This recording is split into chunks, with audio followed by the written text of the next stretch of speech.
Welcome to WatchMojo.com, and today we're talking to American rock band, the Airborne Toxic Event, about their music, their inspirations, and their fans. All these buckets of rain, I've heard enough about it. You say that I lie, I am a gentleman, did not ask. I'd like to know how you guys think your music has changed since your debut record. I think when we started off, we sort of saw ourselves as a art project that was sort of pretending to be a rock band, that was sort of pretending to be an art project, that was sort of pretending to be a rock band. I mean, we had like a car hood that we played on stage. We all like talked a lot about like what the sort of dress code of the band was. We had TVs on stage for a lot of it that would show static and sometimes would show live feeds of the audience reacting to the show while it's going on, but then it's on the stage, and everything was about sort of crossing the lines between like what was real and what was a sort of simulacrum of what was happening. You would just always talk about changing. What if I was the same then? I think now we see ourselves as just trying to make music as best and honestly and meaningfully as we can, and I don't think we think about so much the details of what the art project is.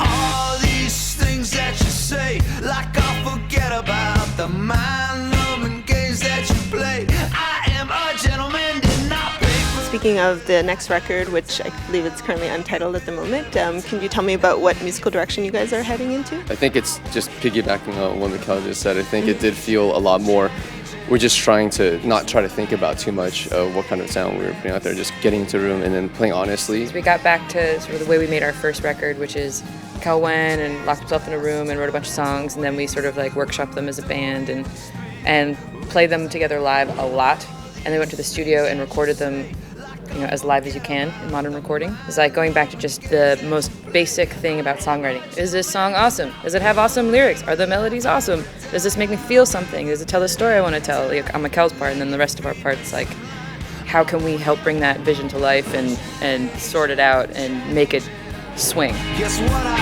am the same man. Everything is 100% live, and Jake King, who produced the record, is producing because it's not done, is really clear about it being live.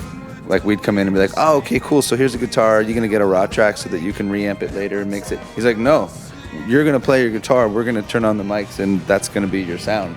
He's like, we could spend the whole day trying to get the sound, but that's the sound, and just decide what you like. You're so quiet and small, and you tell me you want to be taken. Can you tell me a bit about who or what has inspired you, either throughout the years or for this record? I tend to write about similar themes. I write about loss, I write about death, I write about, you know, embarrassing things, I write about things that are somewhat confessional. There's a sense of kind of a conspiracy with your listener that I'm really fond of. But there's a couple straight up just love songs on this record, and like absolute no screwing around. I mean, they're a little dark because they're sort of placed in the context of everyone you know dying, but like, but then that is sort of the nature of love, right?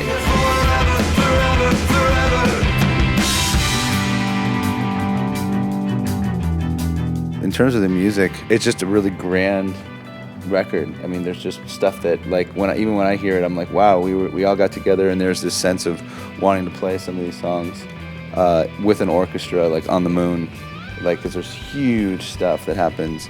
And there's a lot more instrumentation. There's horns, and there's mandolin, and there's flutes, and there's all kinds of different types of keyboards. And I think we're just trying to not think about what genre we were, or what you know, whether we're an indie rock band or a rock and roll band or essentially a folk band that makes rock and roll or whatever the heck it is, and just think about like, this sounds good, and we want it to sound big at this moment. And this moment we want it to sound, I don't know, celebratory. At this moment we want it to sound kind of pensive and dark.